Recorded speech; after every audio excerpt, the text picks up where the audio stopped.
How's everybody doing? Today's video is going to be just a bit of a story time. This is one of those rare cases where I'm not actually going off of a script, so hopefully I don't regret that too much when I'm editing this. As you can tell by the title, this video is about the worst guitar I've ever owned. So I've been playing guitar since I was about in 6th grade, and I'm currently 24 years old, so it's kind of a long time. Of course, early on, you're gonna start off with some cheaper, like beginner guitars. So it'll come as no surprise that the worst guitar I've ever owned was a beginner guitar, but it wasn't my very first guitar, and I don't even think it was my second guitar. So at the point when I got this guitar, I had been playing for probably about a year. I had actually started off with just like a very basic like starter pack. Then I had moved to an Epiphone. It was a Les Paul shape, but it had a bolt-on neck. I want to say it was called a Les Paul 100, but that could be wrong. It was kind of like a studio, but it had a thinner body. It did have an arch top, but it had a bolt-on. And at the time, I was really enjoying that guitar, and I thought it was time for me to branch out to something that was stylistically a bit different. So the next guitar that I got at that point, or that I should say my parents got me since I was little, was one that was very different stylistically in the sense that it was a Strat style guitar, and I already had a Les Paul style guitar. And this was a Squier Bullet Strat that was red with a white pickguard. It was a normal sized Strat, but it was really, really cheap. I think at the time it was like $100 brand new. So obviously the body wood was junk. If it was wood at all, it was probably basswood or something. The pickups and the electronics were not that good, but you'd expect that for a guitar at that price point. It was like $100. So obviously you can't be like real picky and be like, oh, well, these pickups aren't that good. It's like, well, what does that pickup even cost? Like a couple bucks so they can throw it on there. So, you know, you're getting what you're paying for there. Now, before I really get into what I really didn't like about this guitar, I do want to preface this by saying that this is not a representation of the Squier brand as a whole, or even for the most part. This is just my experience with one particular instrument, and one that was extremely bottom of the line. And this was also, God, 13 years ago or something. So I'm sure their quality has improved by now. The other thing you have to realize is when somebody's making a guitar, when a company's making a guitar at that price point, the only way they can do that is to make like tons of volume of them. So they're probably making thousands of these things. They're making them very cheaply because of that, and they're building them quickly so that they can get, you know, a whole lot of volume out there, because they're gonna sell a very high number of them for very little money. So when you're making a guitar with that goal of just volume and getting them out quickly, they're obviously not gonna spend a lot of time on fretwork and just certain things that you would expect to feel good on a guitar, as would be the case with any beginner guitar. And, you know, cheap Epiphones also don't have like great fretwork. That's just kind of the nature of it, because they're just pumping them out quickly. And the other thing is, because they're building them quickly, you have to realize that the quality control is going to be a lot more hit or miss in that type of an instrument.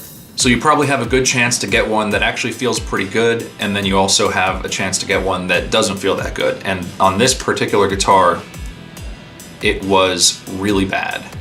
I mean, even as young as I was, and having only ever played really cheap beginner guitars up until that point, you know, even by my standards at that time, the fretwork was really, really poor. All the fret edges were really sharp. If you did a slide down the fretboard, it would like snag your hand and make it physically like stop it, and it would not feel very good. And then even the bridge on that guitar had like sharp like burrs of metal on it, so that when you would rest the side of your hand on the bridge when you're playing, it was actually painful. I mean, that guitar was literally painful to play. Those were the two biggest things that really put me off of that guitar, was the frets and the bridge, just having these sharp metal things. It was like almost offensive trying to play it. And then this is not a knock on that guitar at all, but it was more so probably the beginning of my preference for having flatter fretboards, and this of course had a rounder fretboard radius, which I wasn't used to. It had no neck angle, which is again just a Strat characteristic, but I wasn't used to it. So when I got that guitar at that time, I was just like completely disturbed and put off, and I was just thinking like, how can anyone play this? How can anyone play a Strat? Then of course, years later, realizing that that's not really a very good representation of a Strat, and since then I've owned a couple of Strats. One was a made in Mexico Fender standard Strat with an HSS, and one was also made in Mexico. It was like the 2016 Fender Roadhouse Special Edition Strat, which was pretty nice. And even on those two guitars, not even being American-made Fenders, but being Mexican-made Fenders, they didn't have any of those problems with the frets being sharp or the bridge being sharp. That was strictly limited to just that particular Squier that I had. Naturally, I never owned any more Squiers after that. I'm sure that their quality has gone up, like I said, and I'm sure that they have better models than that. Obviously, that was like one of the cheapest ones they had. So I don't want you to watch this video and think that you shouldn't buy one, but that's just kind of an interesting story as to a guitar that I owned that I really, really hated. I never played that guitar. I let the strings just sit there and rust off, and then I just gave it to a friend of mine at the time just for nothing. I was like, here you go, have a guitar. You know, the sad thing is, I actually thought that guitar looked really nice. It had just like a bright red paint job with a white pickguard that I thought was really slick looking. But no matter how good it looked, it just could not make up for how bad it felt to play.